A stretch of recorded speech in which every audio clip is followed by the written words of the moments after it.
മുഖ്യമന്ത്രിയുടെ കുടുംബസമേതമുള്ള വിദേശയാത്ര പ്രേക്ഷകർക്ക് അറിഞ്ഞു കാണുമല്ലോ അല്ലേ? ഇല്ലെങ്കിൽ ഇപ്പോഴറിഞ്ഞോളൂ. ആ വിദേശയാത്രയാണ് ഇപ്പോഴത്തെ സജീവ ചർച്ചാ വിഷയം. സ്വകാര്യ ആവശ്യങ്ങൾക്കുള്ള മുഖ്യമന്ത്രിയുടെ യാത്രയിൽ പ്രോട്ടോകോൾ പ്രശ്നങ്ങൾ ഇല്ലാത്തതിനാൽ മറ്റു സാഹചര്യങ്ങൾ എടുത്ത് ആയുധമാക്കുകയാണ് പ്രതിപക്ഷം. പകരം ചുമതല ഏൽപ്പിക്കാത്തതും യാത്രയുടെ ചെലവും ഉയർത്തിക്കാണിച്ചാണ് ബി.ജെ.പിയും കോൺഗ്രസും വിമർശനവുമായി രംഗത്ത് വന്നിരിക്കുന്നത്. എന്നാൽ യാത്രയിൽ എന്ത് പ്രശ്നം എന്ന ചോദ്യമുയർത്തിയാണ് ഭരണപക്ഷത്തിന്റെ പ്രതിരോധം. സ്വകാര്യ സന്ദർശനത്തിനായി മുഖ്യമന്ത്രിയും കുടുംബവും ഇന്നലെയാണ് യാത്ര തിരിച്ചത്. 16 ദിവസം നീണ്ടു നിൽക്കുന്ന യാത്രയിൽ ഇന്തോനേഷ്യ, സിംഗപ്പൂർ, UAE എന്നിവിടങ്ങളിലാണ് അദ്ദേഹം സന്ദർശനം നടത്തുക.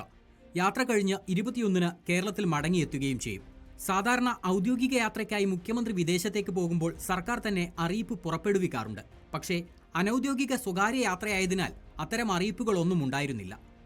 ഔദ്യോഗിക ബഹുമതിയിലിരിക്കുന്നവർ വിദേശയാത്രയ്ക്ക് അനുമതി തേടുമ്പോൾ 3 കാര്യങ്ങളാണ് പ്രധാനമായും ശ്രദ്ധിക്കേണ്ടത്.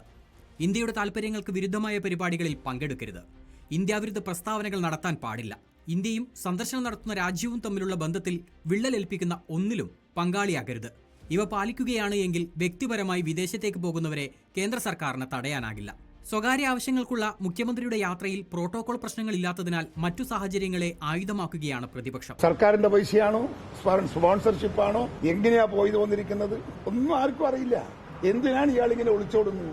സ്പോൺസർഷിപ്പിലാണോ എന്ന് എനിക്ക് സംശയമുണ്ട്. പ്രതിപക്ഷത്തിന്റെ പ്രധാന ചോദ്യം മുഖ്യമന്ത്രിയുടെയും കുടുംബത്തിന്റെയും വിദേശയാത്രയ്ക്കുള്ള ചെലവ് വഹിക്കുന്നത് ആര് എന്നതാണ്.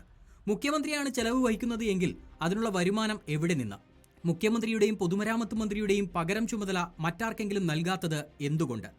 മറ്റൊന്ന്, രാജ്യം ലോക്സഭാ പ്രചാരണ ചൂടിലായിരിക്കെ CPIM ജനറൽ സെക്രട്ടറി സീതാറാം യെച്ചൂരിയും മുതിർന്ന പോളിറ്റ് ബ്യൂറോ അംഗം പ്രകാശ് കാരാട്ടും ഉൾപ്പെടെയുള്ള ദേശീയ നേതാക്കൾ പാർട്ടി മത്സരിക്കുന്ന സംസ്ഥാനങ്ങളിൽ ഓടി നടന്ന് വോട്ട് തേടുകയാണ്. എന്നാൽ ഇന്ത്യയിലെ ഏക ഇടതു മുഖ്യമന്ത്രിയായ പിണറായി വിജയനാകട്ടെ വിദേശത്ത് പോയിരിക്കുന്നു. എന്നാൽ പ്രതിപക്ഷ ആരോപണങ്ങൾ പാടെ തള്ളുകയാണ് ഇടതുമുന്നണി. മുഖ്യമന്ത്രി നിയമലംഘനമോ ചട്ടലംഘനമോ നടത്തിയിട്ടില്ല എന്നാണ് LDF കൺവീനർ EP ജയരാജൻ പറയുന്നത്. സ്റ്റേറ്റിന്റെ തലവൻ അദ്ദേഹം ഒരു നിയമലംഘനങ്ങളോ ചട്ടലംഘനങ്ങളോ ഉണ്ടാക്കിയിട്ടില്ല. എല്ലാം വളരെ കൃത്യമായിട്ടുള്ള നടപടിക്രമങ്ങളിലൂടെ മാത്രമേ അദ്ദേഹം പോകാറുള്ളൂ. നിങ്ങൾ കൊടുക്കുമോ ചെലവ്? അതെന്തിനാണ് നിങ്ങളിപ്പോൾ അന്വേഷിക്കുന്നത്? അദ്ദേഹം പോയിട്ട് വരട്ടെ. അതിനാ നിങ്ങൾ ചോദിക്കുന്ന ആരാ സ്പോൺസർ ചെയ്യുന്നത്? എല്ലാ കാര്യം നിങ്ങളോട് പറയണോ? റിപ്പോർട്ടർ, തിരുവനന്തപുരം.